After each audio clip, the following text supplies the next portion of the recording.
నమస్తే, welcome to Andhraprabha. తెలంగాణలో ఏ క్షణమైన స్థానిక సంస్థల ఎన్నికల షెడ్యూల్ వచ్చే అవకాశం ఉంది. రిజర్వేషన్ల అంశం కొలిక్కి రావడంతో ఎన్నికలను నిర్వహించేందుకు ప్రభుత్వం సిద్ధమైంది. ఈ క్రమంలోనే ఈ నెలాఖరులోపు షెడ్యూల్ రిలీజ్ చేయాలంటూ ఎస్ఈసిని కోరింది. దీనికి రాష్ట్ర ఎన్నికల సంఘం కూడా గ్రీన్ సిగ్నల్ ఇచ్చింది. అయితే ముందు ఎంపీటీసీ ఎన్నికలు నిర్వహించిన తర్వాతే సర్పంచ్ ఎన్నికలు జరగనున్నాయని తెలుస్తోంది. దీనికి సంబంధించిన పూర్తి వివరాలు ఏంటో ఈ వీడియోలో చూసేద్దాం.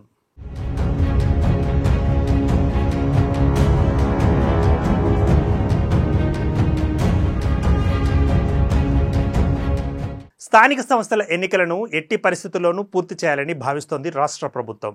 ముందు ఎంపీటీసీ, అటు తర్వాత సర్పంచ్ ఎన్నికలను జరిపేలా ప్లాన్ చేస్తోంది.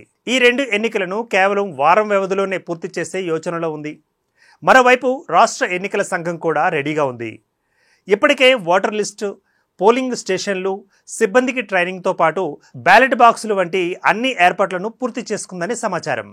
రిజర్వేషన్ల నివేదికల కోసం వెయిట్ చేస్తుందని తెలుస్తుంది. అలాగే కోర్టులో ఉన్న కేసులన్నింటినీ ఎలక్షన్ కమిషన్ క్షుణ్ణంగా పరిశీలిస్తోంది. కోర్టు ఆదేశాలు ఇస్తే వెంటనే తదుపరి చర్యలు తీసుకుంటామని చెబుతోంది. ఈ క్రమంలోనే ఎలక్షన్ నిర్వహణకు ఎక్సైజ్, పోలీస్, పంచాయతీరాజ్ శాఖల నుంచి నివేదికలు కూడా తీసుకుంది ఎస్ఈసి.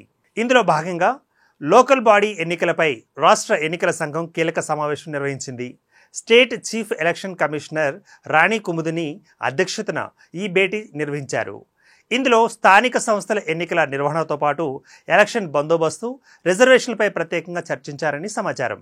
అలాగే ముందుగా ఏ ఎన్నికలు నిర్వహించాలి, మొత్తంగా ఎన్ని విడతలలో ఎన్నికలు నిర్వహించాలనే దానిపై చర్చించారని తెలుస్తోంది.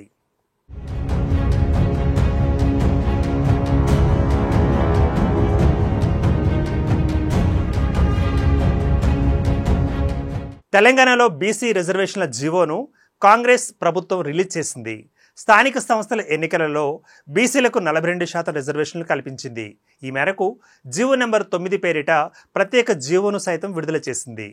ఇందులో సామాజిక న్యాయం అనే అంశాన్ని ప్రభుత్వం హైలైట్ చేసింది. ఆర్టికల్ 40 ప్రకారం స్టేట్ పాలసీ మేరకు ఈ నిర్ణయాన్ని తీసుకున్నట్లుగా తెలిపింది. కాగా దీన్ని అసెంబ్లీలో అధికార విపక్ష పార్టీలన్నీ ఏకగ్రీవంగా ఆమోదించిన సంగతి తెలిసిందే. అణగారిన వర్గాలు ఎదగాలన్న లక్ష్యంతో పాటు తెలంగాణ ఉద్యమ ఆకాంక్షలను నెరవేర్చాలనే ఉద్దేశంతో ఈ నిర్ణయం తీసుకున్నట్లుగా రాష్ట్ర ప్రభుత్వం ఇప్పటికే స్పష్టం చేసింది. ఇక ఏ క్షణానైనా స్థానిక సంస్థల ఎన్నికల షెడ్యూల్ విడుదలయ్యే అవకాశాలున్న నేపథ్యంలో పార్టీలన్నీ ఒక్కసారిగా అప్రమత్తమయ్యాయి. గ్రామ, మండల, నియోజకవర్గ నేతలకు సమాచారం అందిస్తున్నాయి. ఈ క్రమంలోనే ఎన్నికలకు సిద్ధం కావాలని కోరుతున్నారు. రిజర్వేషన్కు అనుగుణంగా అభ్యర్థులను బరిలో దించే ప్రణాళికలు రచిస్తున్నారు. అలాగే ఎమ్మెల్యేలు, మాజీ ఎమ్మెల్యేలు, నియోజకవర్గ ఇన్ఛార్జీలు, వీరితో పాటుగా జిల్లా అధ్యక్షుల ఆధ్వర్యంలో పలు కార్యక్రమాలు నిర్వహించేందుకు సిద్ధమవుతున్నారు.